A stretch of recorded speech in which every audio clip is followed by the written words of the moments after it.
আসসালামু আলাইকুম, আমি জান্নাত কুকবো জানাতে আপনাদের আরও একবার স্বাগতম জানাই। বাংলাদেশি ফাস্টফুড স্টাইলে চিকেন স্যান্ডউইচ রেসিপিটি আজকে আমার ভিউয়ার্সদের সাথে শেয়ার করতে চাচ্ছি। আজকের এই রেসিপিটি অসংখ্য সিক্রেট টিপস অ্যান্ড ট্রিক্স আপনাদের সাথে শেয়ার করব। যারা কিনা নতুন উদ্যোক্তা আছেন, ফাস্টফুড নিয়ে কাজ করতে চাচ্ছেন, তাদের জন্য আজকের এই রেসিপিটি অনেকটা হেল্পফুল হবে। শুধু তাই নয়, এই রেসিপিটি যদি বানানো একবার শিখে যান, সকালে বিকেলে নাস্তা অথবা বাচ্চাদের টিফিন নিয়ে আর টেনশন করতে হবে না। আর সব সময়ের মতো আজকের এই রেসিপিটা সহজভাবে শেয়ার করব। তো চলুন রান্নায় চলে যাই। একটা প্যানের মধ্যে আমি পানি নিয়েছি 3 কাপ পরিমাণ, আস্ত গোলমরিচ নিয়েছি 1 চা চামচ, 2টা তেজপাতা আর 1 চামচ আদা রসুন বাটা এবং পরিমাণ মতো লবণ। তার মধ্যে দিয়ে দিচ্ছি চিকেন ব্রেস্টের মাংস 1 পিস। আর এখন যেটা করব, চুলার হাই হিটে দিয়ে এটা আমি সিদ্ধ করে নেব। এই ধরো 20 থেকে 25 মিনিটের মতো, তাহলে চিকেনটা খুব সুন্দরভাবে সিদ্ধ হয়ে যাবে, পারফেক্টভাবে। এই তো দেখতেই পাচ্ছেন খুব সুন্দরভাবে চিকেনটা সিদ্ধ হয়ে গেছে এবং চুলার জালটা অফ করে দেব। এখন থেকে নামিয়ে নিচ্ছি। আর এই যে অবশিষ্ট পানি আছে, এটা কিন্তু ফেলবেন না, এটা হচ্ছে চিকেন স্টক।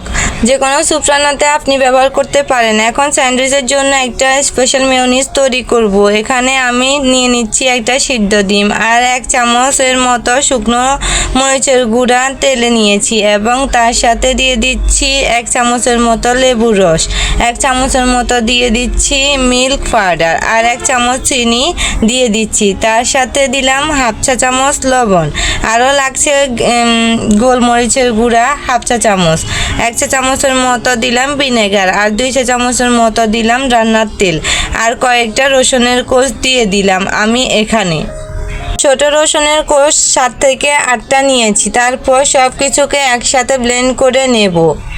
এই তো দেখতে পাচ্ছেন আমার চিকেন মেয়োনিজটা পারফেক্টভাবে তৈরি হয়ে গেছে। এখন এখানে লাগছে আমার শসা আর গাজর। আমি শসা আর গাজরটাকে সুন্দর করে পিল করে নিয়েছি।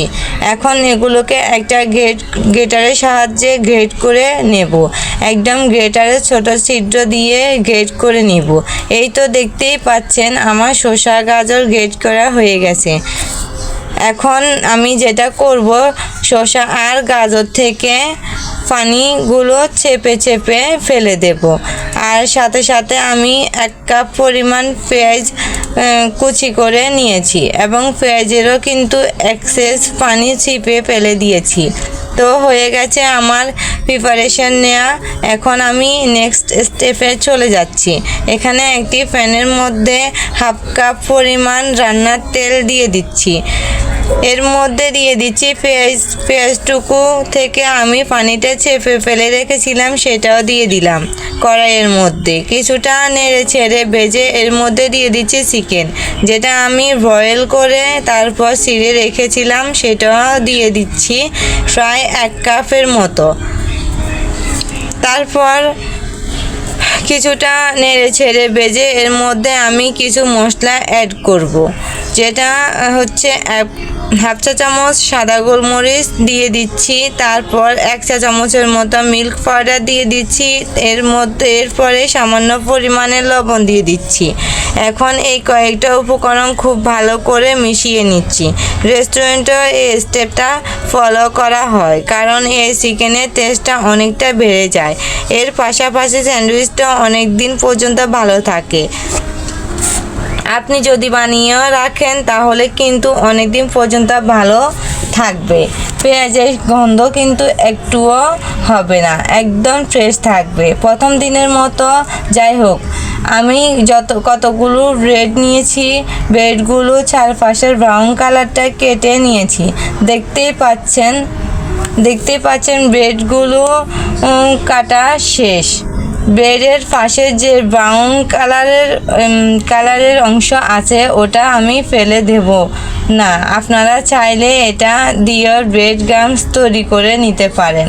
এখন আমি একটা বলের মধ্যে চিপে রাখা গাজর ও শসা নিয়ে নিচ্ছি এবং একটু ভেজে রাখা চিকেনগুলো আমি নিয়ে নিচ্ছি। চিকেনগুলো কিন্তু এই পর্যায়ে অনেকটা ঠান্ডা আছে। তার সাথে যে মেয়োনিজটা বানিয়ে রেখেছিলাম সেটাও পুরোটা দিয়ে দিচ্ছি। এখন সব কিছু একসাথে খুব ভালো করে মিশিয়ে নেব। যখন সব কিছু খুব ভালো করে মিশিয়ে নেওয়া হয়ে যাবে তখন এ পর্যায়ে আমি কিছুটা টমেটো সস দিয়ে দেব। আপনারা চাইলে মাস্টার্ড সস যেটা ওইটা ইউজ করতে পারেন। আমার কাছে ছিল না, তাই আমি টমেটো সসটা ব্যবহার করলাম। এখন আমি ব্রেডের স্লাইসের উপর বাটারটা অ্যাড করে দিচ্ছি। এরপর দিয়ে দিচ্ছি চিকেন আর চিকেনের মেয়োনিজ মিশ্রণটা। এতে করে খুব দ্রুত স্লগি হয়ে যাবে না। অনেক সময় যদি বাসায় গেস্ট আসে এর আগে স্যান্ডউইচ বানিয়ে রাখতে পারেন, অথবা বাচ্চাদের টিফিনে দেওয়ার ক্ষেত্রে আগে বানিয়ে এভাবে নর্মাল ফ্রিজে সংরক্ষণ করে রাখতে পারেন। এটা কিন্তু 3 থেকে 4 দিন নর্মাল ফ্রিজে ভালো থাকবে। আপনাদের যদি যখন ইচ্ছে মন চায় তাহলে ফ্রিজ থেকে বের করে ওভেনে বা চুলায় গরম করে নিলেই হয়। তো আমার রেসিপিটি যদি ভালো লেগে থাকে একবার হলেও বাসায় ট্রাই করবেন। আর রেসিপিটি যদি ভালো লাগে একটা লাইক এবং একটা কমেন্ট করে জানাতে ভুলবেন না। আর নিত্য নতুন রেসিপি পেতে চ্যানেলটি সাবস্ক্রাইব করে পাশে থাকা বেল আইকনটি অন করে রাখবেন, যাতে করে নতুন রেসিপিটির নোটিফিকেশনটা আপনার কাছে পৌঁছে যায়। তো আজকে এ পর্যন্ত। সবাই সুস্থ থাকবেন, ভালো থাকবেন। আল্লাহ হাফেজ। আসসালামু আলাইকুম।